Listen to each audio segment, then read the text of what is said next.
샬롬. 우리 하나님께서 오늘도 참 좋은 날을 주셨습니다. 주 안에서 형통한 삶을 누리시길 바랍니다. 오늘 하나님께서 우리에게 주시는 말씀은 창세기 42장 26절에서 38절까지는 말씀입니다.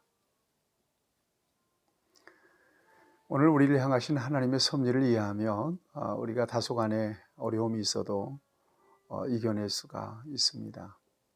우리를 향하신 하나님의 선하신 계획을 믿기 때문에 그렇습니다. 하나님은 예수님 안에서 저와 여러분들을 불러내신 이후에 완전하게 저와 여러분들의 인생에 대한 주권을 갖고 계십니다. 힘들고 어려운 순간에도 하나님은 하나님의 선하신 계획을 포기하지 않으시죠.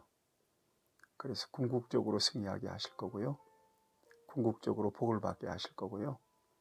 또 궁극적으로 잘 감당할 수 있도록 하나님께서 은혜를 베풀어 주실 것입니다. 그리고 그 모든 상황이 끝나고 우리가 하나님 나라에 이를 때까지 하나님께서는 저와 여러분들을 포기하지 않으시고 돌보아 주심을 믿습니다. 하나님은 사랑이십니다. 어려움 가운데 있는 분들 파이팅 하시기 바랍니다. 하나님께서 여러분들과 여전히 함께 계십니다. 오늘 우리를 향하신 하나님의 섭리, 하나님의 계획을 이해하는 것은 그래서 중요한 것입니다. 결국 그 믿음이, 그 소망이 세상을 이길 수 있는 능력이 되는 거죠. 자, 오늘 본문 말씀을 한번 들어가 보세요. 양식을 사러 갔던 야곱의 10 아들이 희한한 일을 경험하게 되는 겁니다. 양식 사가지고 돌아오면 되는 건데, 그럴 줄 알고 갔는데 정탐꾼으로 몰려가지고 사흘 동안 옥살이를 하질 않나. 또 그 중에서 시므온이 결박되어서 볼모가 되질 않나. 이런 일을 만납니다. 아마 형제들에게는 뜻밖의 일이라고 여겼을 것입니다. 이런 어려움 속에, 뜻밖의 어려움 속에서 형제들은 그 옛날 20년 전에 요셉을 팔아먹었던 그 순간을 떠올리면서 우리가 죄를 받나 보다, 지금 하나님께 심판을 받나 보다, 이런 자책을 하고 있는 거 아닙니까? 어쨌거나 애굽의 총리가 된 요셉은 10 형제들 가운데 하나를 남기고 곡식을 가지고 가서 아버지와 동생 베냐민을 부양하라고 합니다. 그리고 시므온을 결박해서 볼모로 잡아놓습니다. 동생 베냐민을 데리고 돌아와서 입증을 하라는 것입니다. 그래야 정탐꾼이 아니라는 사실을 인정하겠다는 것입니다. 그래서 형제들에게 곡식들을 넣고, 그리고 그 자루에다가 도로 돈까지, 형제들이 가지고 온 돈까지 다시 집어 넣어서 묶었습니다. 그리고 형제들이 그 곡식을 가지고 무거운 마음으로 고향으로 향하고 있습니다. 중간쯤 어느 여관에서 곡식 자루를 풀어보는데 이게 웬일입니까? 거기에 돈들이 다 들어가 있는 거예요.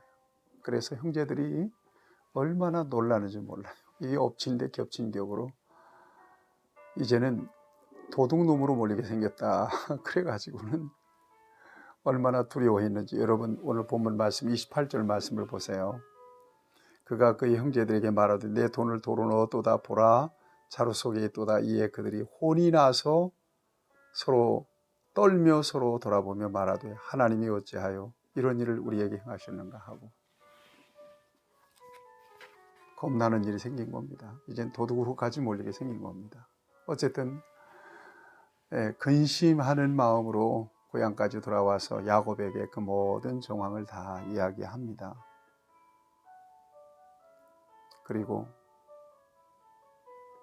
베냐민을 데리고 다시 애굽으로 가서 형제 시므온을 데리고 와야 되겠다고 이야기합니다.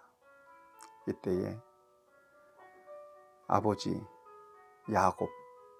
야곱의 반응이 여러분 36절 나와 있습니다. 그들이 아버지 야곱에게 그들에게 이르되 너희가 나에게 내 자식들을 잃게 하도다. 요셉도 없어졌고 시므온도 없어졌거늘 베냐민을 또 빼앗아 가고자 하니 이는 다 나를 해롭게 함이로다.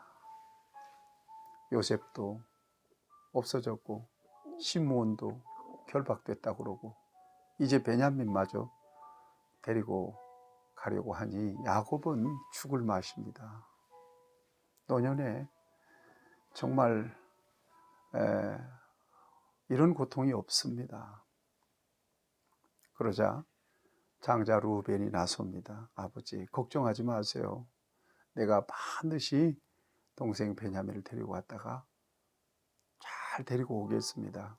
만약에 동생을 데리고 오지 못하면 내 아들 둘을 죽이세요. 그 정도로 아버지에게 확신을 주는 거죠. 여러분 38절 말씀 보세요. 그럼에도 불구하고 야곱이 이르되 내 아들은 너희와 함께 내려가지 못하리니 그의 형은 죽고 그만 남았음이라. 만일 너희가 가는 길에서 재난이 그에게 미치면 너희가 내 흰 머리를 슬퍼하며 수올로 내려가게 함이 되리라 그러잖아요. 그러니까 야곱에게는 그런 불안이 있는 거예요. 요셉의 동생 베냐민 이거 잘못되면 안 되지. 그래서 곡식 사러 갈 때도 베냐민 떨어져 놓고 10아들만 보냈잖아요. 그런데 이게 웬일이에요. 베냐민을 데리고 와야 된다고 그러니까, 그래야 또 시므온도 데리고 올 수 있다고 그러니까, 그래야 정탐꾼의 누명도 벗을 수 있다고 그러니까 어쨌든 베냐민을 데리고 와야 되는데 안 오는 거예요. 그러나 여러분 생각해 보세요. 여기는 하나님의 섭리가 들어가 있잖아요. 하나님의 계획이 있는 거 아니겠어요?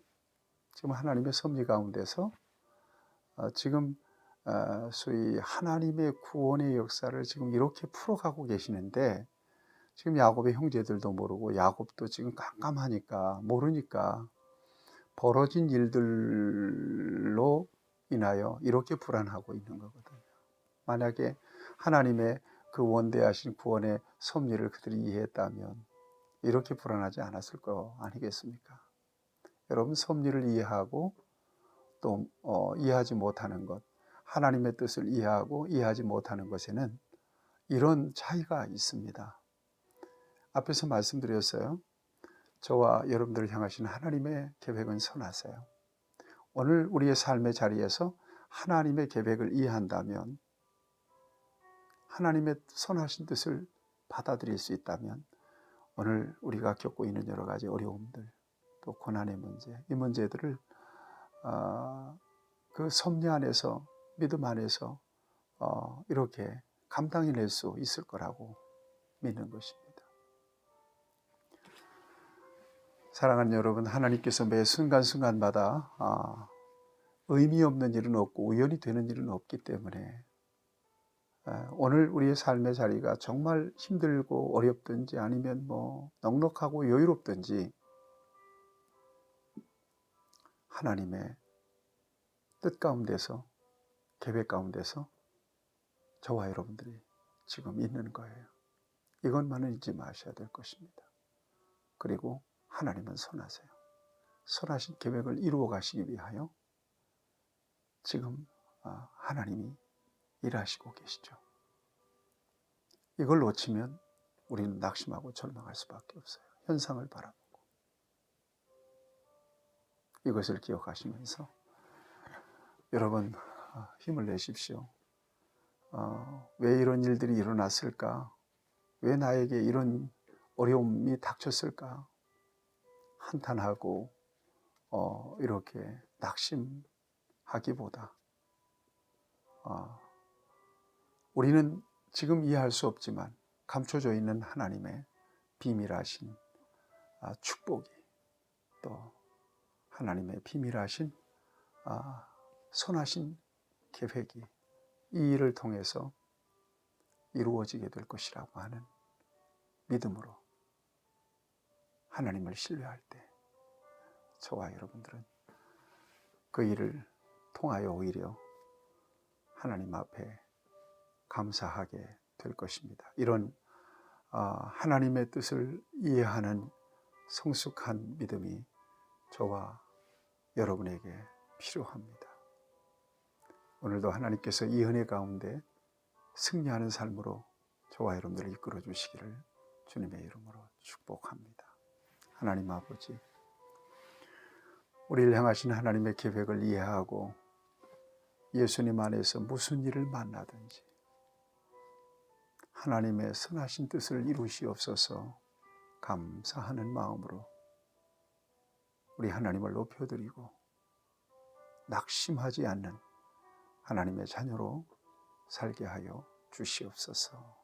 예수님의 이름으로 기도하옵나이다. 아멘. 여러분 승리하시기를 축복합니다.